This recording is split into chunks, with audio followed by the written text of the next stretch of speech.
Lisa, ils ont dit que la terre d'Israël appartenait aux Juifs depuis 3000 ans. Papa, ce dont il parle, c'est l'époque du royaume d'Israël et de Juda. Ça fait environ 2600 à 3000 ans si on remonte aux origines bibliques du royaume. Donc ils ont raison? J'ai pas dit ça. Au contraire, ce royaume a disparu depuis plus de 2500 ans, conquis par les Assyriens en 722 avant Jésus-Christ, puis les Babyloniens en 586 avant Jésus-Christ, et ensuite dominé par les Perses, les Grecs et enfin les Romains. Il y a eu beaucoup d'activités dans cette région. En même temps, l'histoire, c'est pas fixe. Ça évolue. Ils choisissent la date la plus lointaine possible pour dire « Regardez, c'était à nous il y a 3000 ans », en oubliant volontairement que des dizaines de peuples sont passés après. Un peu comme si les Italiens réclamaient la France, parce que Rome la contrôlait il y a 2000 ans. C'est absurde. Mais pourquoi alors ils disent que la Palestine n'a jamais existé? Mauvaise foi. En 135 après Jésus-Christ, l'empereur romain Hadrien a renommé la région Syria Palaestina. Le nom est resté et a évolué vers Palestine. Ah ouais, donc en fait, si on suit leur logique, on redessine toute la planète? Tu comprends de mieux en mieux. C'est exact. L'Amérique aux Indiens, la Turquie aux Grecs avec l'Empire byzantin, la France aux Italiens avec les Romains, l'Irak à l'Iran avec les Perses. Et on peut continuer longtemps. Merci, c'est plus clair maintenant. Pas de quoi?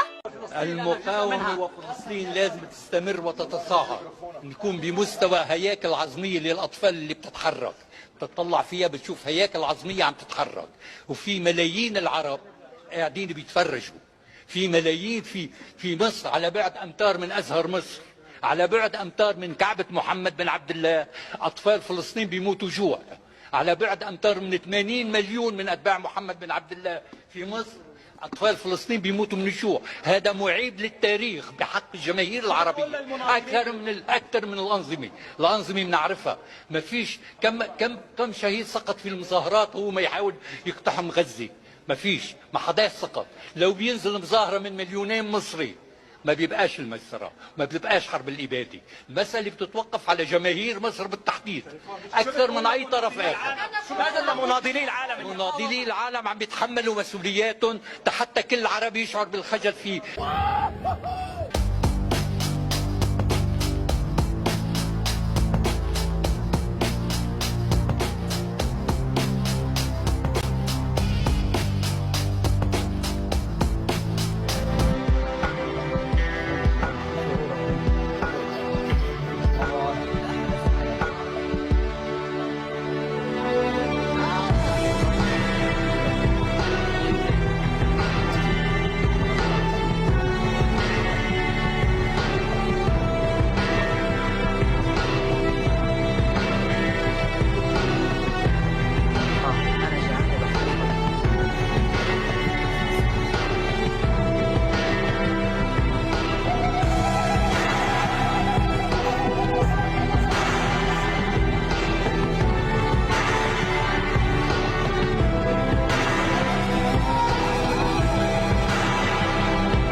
لا ايش اسمها هي؟ لا البسوس. لا انا البسوس. البسوس. مهند.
être un élu sans parti ou un élu sans honneur? C'est la question que je me pose aujourd'hui.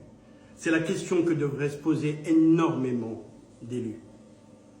Énormément de personnes élues au sein du niveau communal, régional ou fédéral, se taisant face à cette ignominie, face à ce génocide que subissent femmes et enfants à Gaza.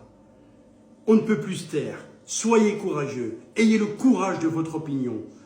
Et arrêtez d'avoir peur d'un président autocratique, d'un dictateur qui vous a littéralement muselé, qui a muselé votre conscience, qui a muselé votre morale. Arrêtez de vous taire. Et ne me dites pas, quand on se croise, oui, mais tu sais, on en parle en interne et ainsi de suite. Il n'est plus le temps d'en parler, il est le temps d'agir. Arrêtez. Arrêtez d'instrumentaliser le conflit israélo-palestinien comme bon vous chante. Quand je vois des déclarations comme celle du ministre des Affaires étrangères, Maxime Prévost, qui dit « Oui, nous allons reconnaître de manière conditionnée, avec des conditions qui ne seront jamais atteignables et qui sont inatteignables. » Emboîtez le pas d'un élu comme celui de Michel Demarque, qui dit aujourd'hui « Stop ». Ce ne sont pas les valeurs d'un parti libéral. Ce ne sont pas les valeurs d'un parti autre ou d'un parti autre. Faites preuve de courage et arrêtez de vous taire. Vous ne pouvez plus vous taire, vous n'avez plus le droit. Où voulez-vous que votre nom soit inscrit dans l'histoire? Est-ce dans la colonne des justes ou des collabos? Parce que ce n'est ni plus ni moins que de la collaboration. Se taire face à ça, face à ce que fait subir un gouvernement d'extrême droite israélien, ne vous en déplaise. C'est de la collaboration. Donc, soyez courageux et faites ce que vous avez à faire.